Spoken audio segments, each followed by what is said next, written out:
Welcome to Patagonia!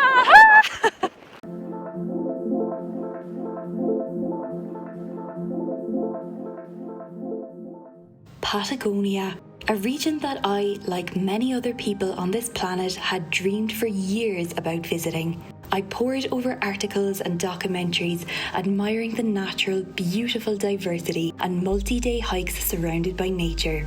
The only issue for me was, Patagonia is expensive.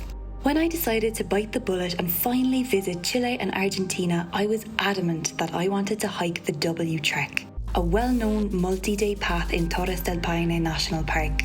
Although I knew Patagonia was expensive, I figured it would be worth it. When I started looking deeper, I realised to my horror that it was far more expensive than I had thought, averaging around €1,000 per person. I knew there had to be a more budget-friendly way to do it, or something similar. And so this is the itinerary I used to kind of hike the W Trek. Let me know what you think. We rented our car for the next 5 days and took it on a test drive out to the stunning Laguna Sofia for the evening, before setting off to Torres del Paine National Park the next morning.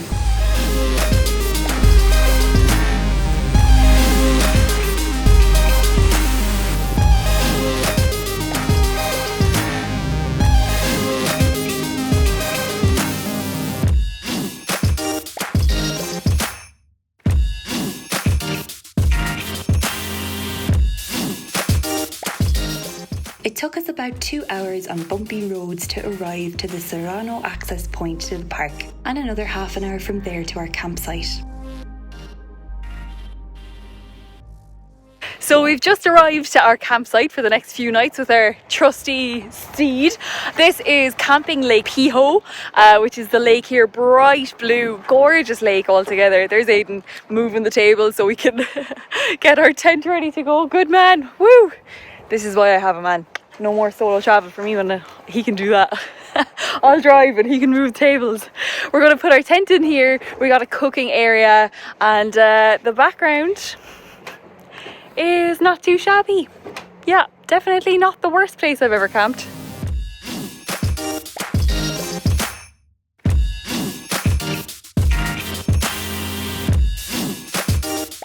So this is our home, sweet home for the next few nights. This is our lovely tent here. We've got this shelter kind of area where we can keep away the strong Patagonia winds. There's Aidan after a hard day's work. We got ourselves a picnic table, a place where we can cook. We also hired a cooker. We hired all of this gear from Puerto Natales. We were in Puerto Natales for 2 nights sorting out our gear, sorting out the logistics, renting our car, a few little things like that. So we got a tent, 2 sleeping bags, 2 mats and camping gear for 135,000 pesos for 5 days. So quite expensive, but I mean still way cheaper than doing this the W Trek way. So this is it, our lovely home. Let's have a look. Cozy, very cozy. We got our 2 sleeping bags, these mats. They don't look the most thick, they look okay. On the bed. Ah! They're pushing me in. Not with the shoes on. No shoes in the tent. But yeah, pretty roomy as long as we have the boot. It's pretty roomy apart from the fact that our bags don't fit in here, so we're glad we have the car for that. I don't know where you would put your stuff if you don't have a car, but I'm also not sure how you'd get here if you didn't have a car to Lake Piho. So I don't know. Let's see how it goes. Stay tuned for more. Wah! So we're just checking out the facilities. They have a few bathroom shower areas. This is like 5 minutes from our tent back there. Okay, we got some sinks up here for washing, I guess. Do us a tour, Aidan. What do we have? Water. We have sinks. We've got rules. El baño está aquí. Here we go. Oh, this is very clean actually. Very nice sinks. Bathrooms, we've toilet paper. We love to see it, folks. We love to see it. Soap, important. Keep those hands washed. And showers. Nice, you got a little door, changing area, other door. How many showers do we have? We have 1, 2, 3. Not bad. Big mirror where you can see my sweaty face. It's warm.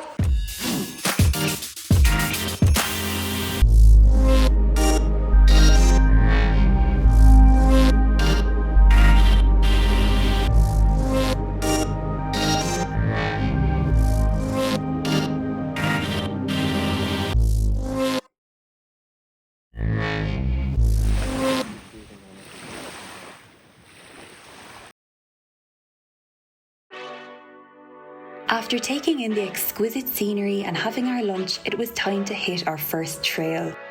Although we planned on doing 2 big chunks of the W Trek, we also wanted to experience some of the smaller and lesser known trails in the park, starting with Mirador Condor.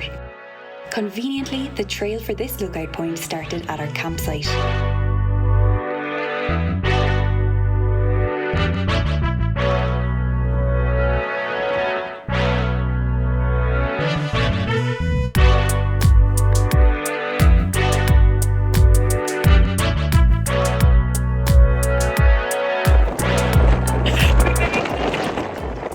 That was fine. Steep, fine.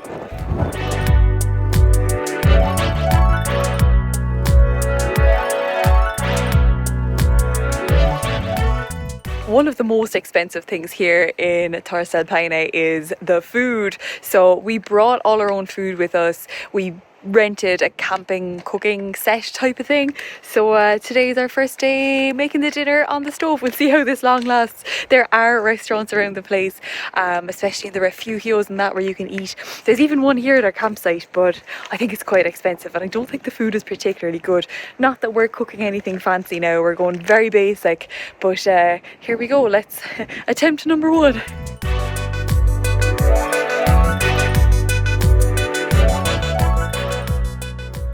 Morning everybody, we're having a bit of a slow morning here at the campsite this morning because we did not sleep well last night at all.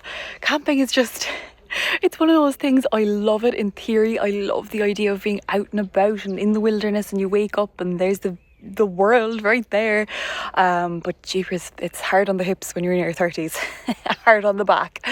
So yeah, there was just a bit of noise that we weren't expecting and stuff, like people partying, even though it's really quiet. I don't know, but we didn't sleep great, so we didn't get up till almost 9, I'd say. We've been trying to, I suppose, organise our time here. We had a loose plan before coming into the park, but what we didn't really realise, and again that's me not really doing as much research as I should have, is that there's no internet at all in the park. We knew that there wouldn't be data in and around the place, thought that the restaurant at the campsite might have it, but you have to pay for it and you have to pay dear. So for half an hour, and it's the same in all of the different refugios and stuff around Torres del Paine National Park, for half an hour it's $7, and then it's like $10 for an hour. It does go down, so you can buy a 3-day or 5-day pass. I think the dearest is the 5-day pass and it's like $72 or something, but that's a mad price to use internet. So we don't have any internet. The only thing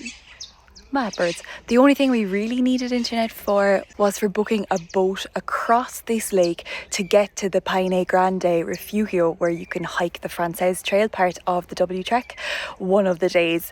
And you do need to book in advance, especially in January, because we've heard it gets really busy. But we haven't been able to do that, so we're actually going to drive out there this morning, see if I can talk to someone, see if we can book for Wednesday. Today's Monday. The weather isn't great today. This was completely covered this morning. You couldn't see any mountains.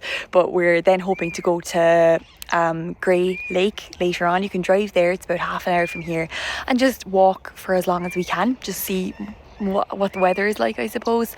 And then tomorrow, when we had internet, looked to be the best day weather-wise. No rain.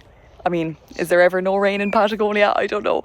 But the clearest day. So tomorrow we're hoping to get up really early and do the Torres. And then Wednesday, do the boat trip. So we'll see how that goes. And then we're leaving on Thursday, but we have another few viewpoints in that we can go to on Thursday. That's the plan as of now. Let's see what happens. Right guys, little update. We went to Refugio Pudete, which is not a refugio from what we can see, it's just a canteen. It was just a cafeteria open. Asked in there about buying tickets. He said, no, you have to do it online. So we have to buy internet to book the tickets. But the good news is that if you keep going from Pudeto, you get to a really beautiful waterfall called Salto Grande, big jump in English. So we're on the way there now. It says it's only 2 kilometers out.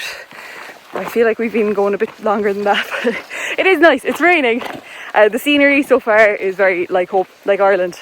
Nice, not too dramatic, but pretty all the same.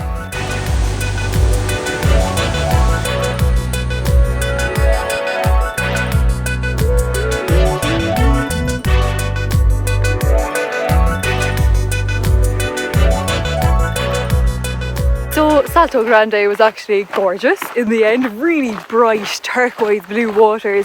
And then we drove over to Lago Grey. We haven't actually seen the lake yet. We drove over, it took us about 40 minutes, and there was a beautiful restaurant there. We just got like takeaway coffee that you can't have inside, and we found some free Wi-Fi, but it wasn't supposed to be free.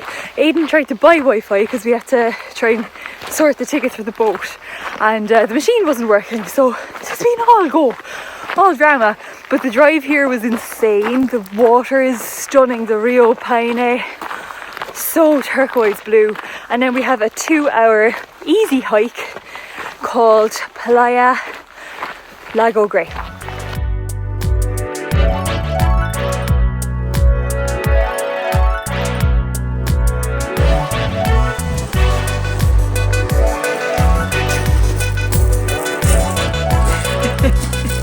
Aiden's happy to be here.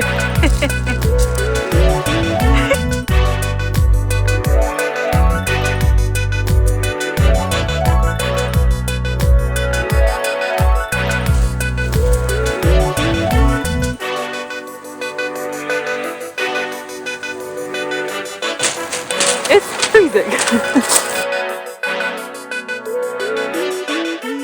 He's hiding. Where did he go? Where is Aiden? Ah! Guys, I really hope we don't see a puma. It's the only thing like of note, of danger. I felt like when we were in the Atacama, it was like, don't let your car die without any gas, because there's nowhere to fill your car. Also, there's nowhere to fill your car here, but the distances are much smaller, so it's okay. Don't die of dehydration. Like, make sure you have water, make sure you have food, because there's nothing in the desert.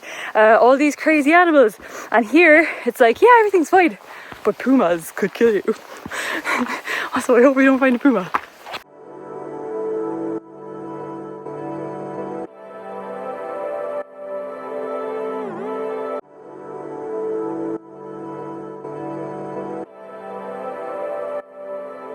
Well, that's it for today's adventures. Really enjoyed today, even though it was a little bit disorganised, what with trying to get Wi-Fi, trying to sort the boats and things, but it was still really beautiful. We got to see the glacier, which was amazing. Amazing. And now it's back to the campsite, cooking up a storm here and having an early dinner and an early night, because we're up super early in the morning for a really exciting adventure. See you then. Good night.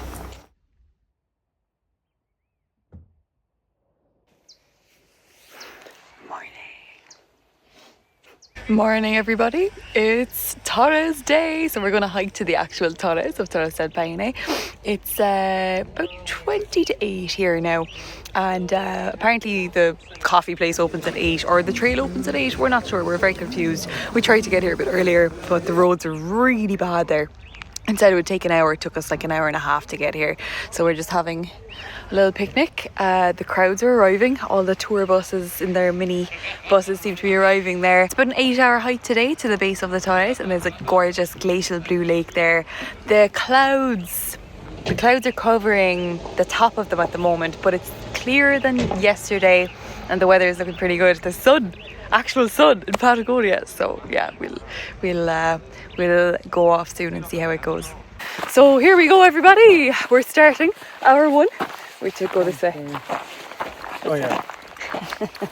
But the signage is shit. He's getting lost already, lads. How would you do that? Yeah, the signs now. The signs are stopped, like, for where we wanted, like. They were good for the first 2 minutes, and now they're just showing us to the refugios. But as I'm saying, we go through the refugios because that's where people stay who are doing the W trek.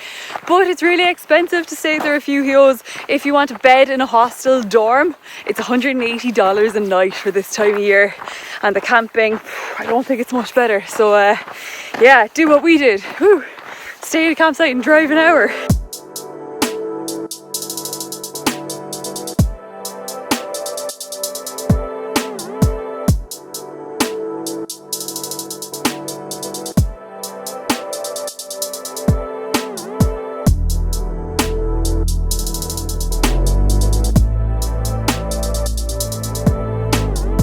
We're very lucky with the weather today, guys. It is roasting. We're already in a hat and sunglasses.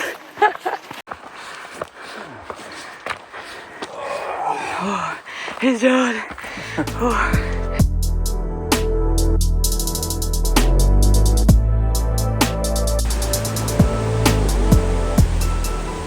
We made it to Refugio Chileno. I think there's horses here.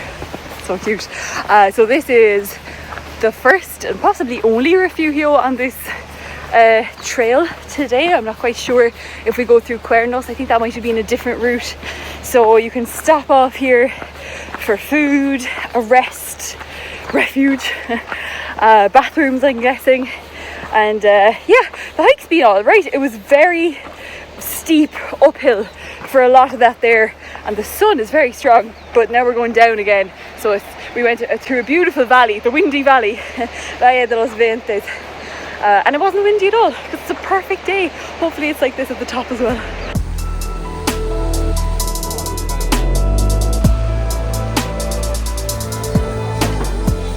We're so delighted that we came here to Refugio Chileno just in time to see all the men, all the gauchos with their horses come in and unload all the goods. So they carry everything that you can get here: food, water, Coca-Cola, toilet paper, absolutely everything on their horses. The Powerade horse. Powerade and Powerade, because we saw signs the whole way up and it was like horses only this way, and we were like, who's getting a horse up this mountain? The goods and the gauchos are getting the horses up. So yeah, they came up there. Oh my god, one of them nearly knocked me down when I was going to the stream, and they were unloading their goods, and it's crazy. Oh my god. So yeah, no wonder things are expensive, because that's how you The Coca-Cola horse. Product placement. Life is good, guys. You just need some trail mix and a nice resting view. Separating. He lives a simple life with his dry, gluten-free bread. Not an ounce of seasoning, not a bit of butter. Sometimes we must make do with smaller mercies. So we've just left Chileno behind and we're already in a lovely forest. They've good facilities there, it's small. There's some really cool camping there. Little tents up off the ground which are really cool, and it's fun to see the horses restock the place. We're more than halfway there, so we're going to power on, see how long it takes us. I think it does get more challenging.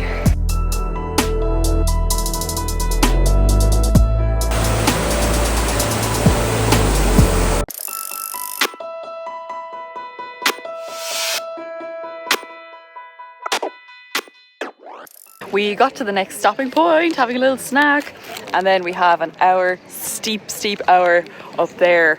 I think almost at the last hurdle. I have to stop for a sugar break and to rest the legs.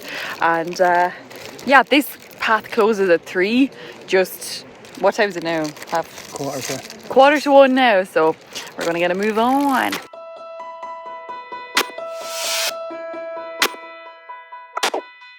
Oh, sweaty K2. I say we're about halfway there. I say that, I have no idea. Just slow and steady, guys. Just steps, rocks. It's okay. Manageable.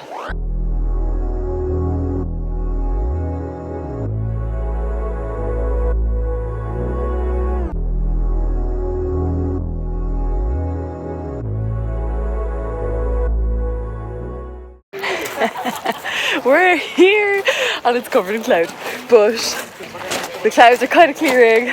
That last bit is scrambling, but it's kind of fun. It's super busy here, as was expected, and it is beautiful. It is really nice, but like, is the journey better than the destination? Maybe.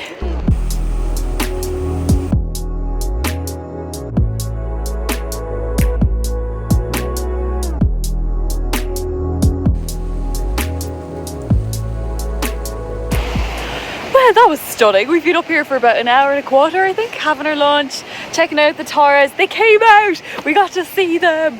Mostly. Still a little bit of cloud, but I'm delighted. No, it was really sunny. The cloud has come back, the sun's gone in, and we're going to make our way back down the mountain. Aidan's so excited. Hasta luego.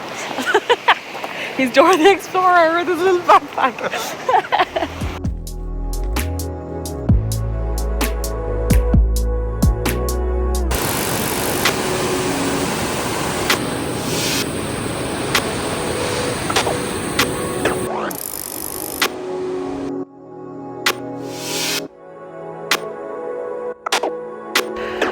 Oh, a few hours later, we're almost back at the car, and the weather has been, it's been roasting. Oh my god, so sunny, such a nice day. We can now see the Torres from the other side. We just basically went around that mountain and they're super clear. We haven't seen them this clear all day, so yay, Torres. We drove back to the campsite exhausted but feeling accomplished with our day's hiking.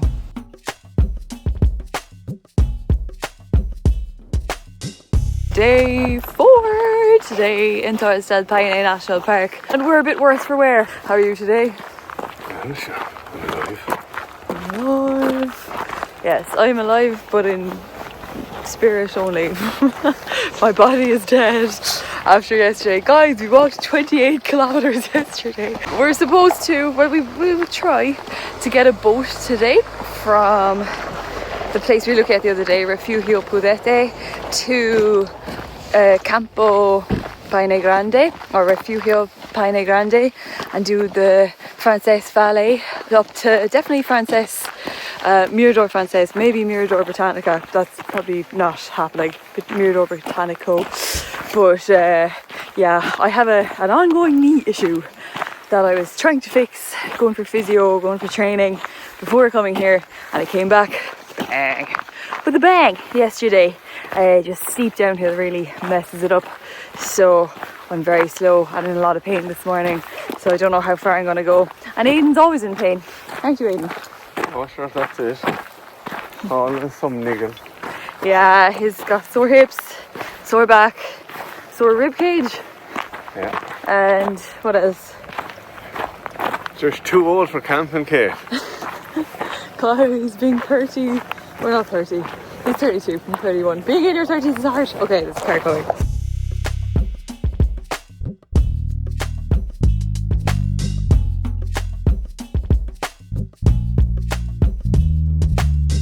Although this boat trip was expensive, almost €60 return per person, the views were spectacular, some of the best we had seen in the entire park.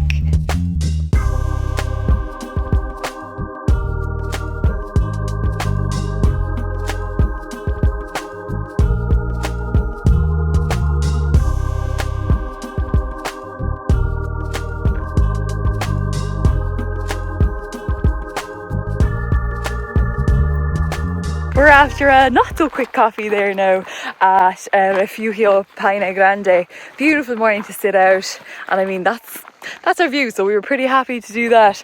And now we're walking towards Refugio Italiano. It's 7.8 kilometers, about 2.5 hours.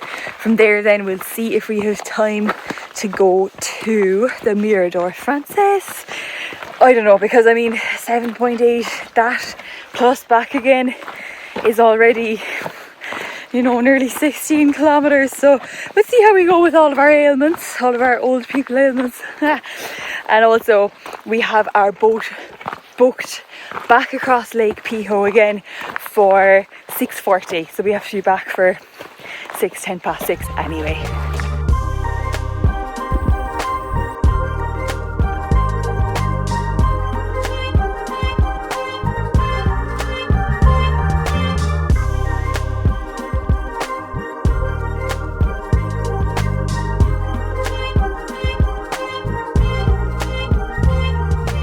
So this part all around us now is known as the charred forest, and since we arrived here in Torres del Paine, we've been noticing these sort of silver burnt trees, and we thought maybe they were burnt on purpose, like controlled burning, but no, it turns out that in 2011-2012 a tourist burned his toilet paper and didn't alert the authorities, and a fire spread over this entire area, absolutely ruining the ecosystem.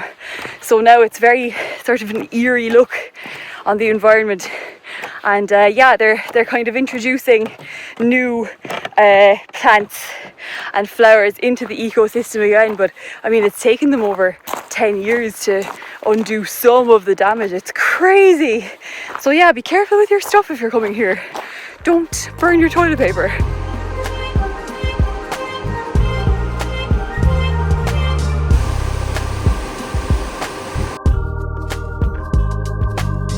Finally, we see Refugio Italiano. Whew, we are starving. Can't wait to go sit down and have our very boring packed lunch of eggs and avocado. Yes. So after a quick, really lunch, we're on our way from Italiano again. No refugio there. I don't know where I got that from. It was very basic services, like one toilet not really working, nowhere to buy drinks or anything like that. But people were just sitting there eating their lunch. It's another 2.5 kilometers now to Mirador Francés, which I was hoping to get to, but that's 5 out and back, and then another 7.8. Aidan isn't feeling up to it, so I said I'll go on a little bit, see what it's like here. I probably won't make it though. I'll probably turn around again before long. So I'm on a little solo side quest, but it's beautiful here. Look at this.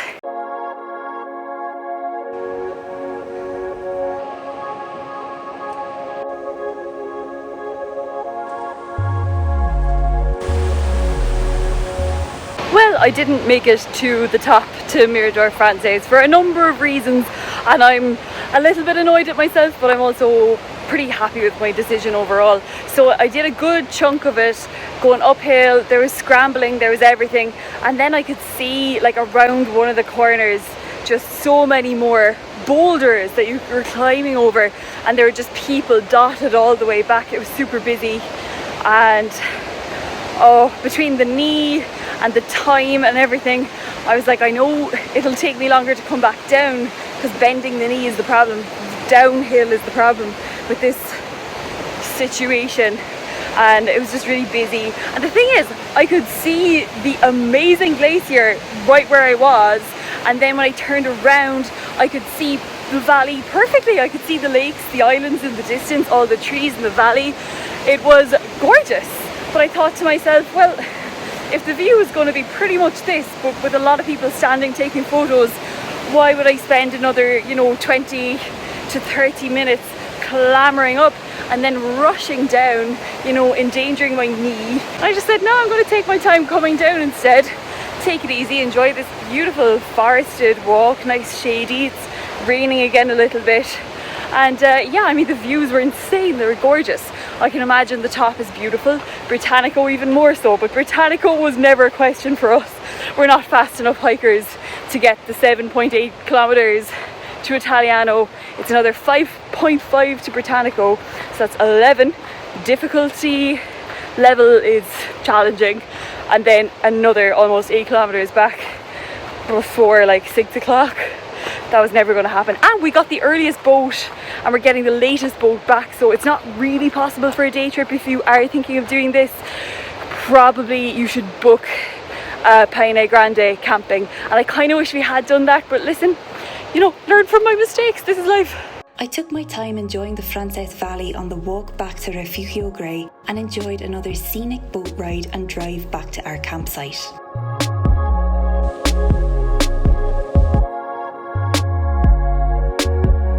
The next day was unfortunately our last day in the park. Our exhausted bodies were finished with the hiking, so we enjoyed the picturesque drive towards Laguna Amargo, the route to the main road from the national park back to Puerto Natales. We couldn't have been more shocked when we reached Laguna Amargo.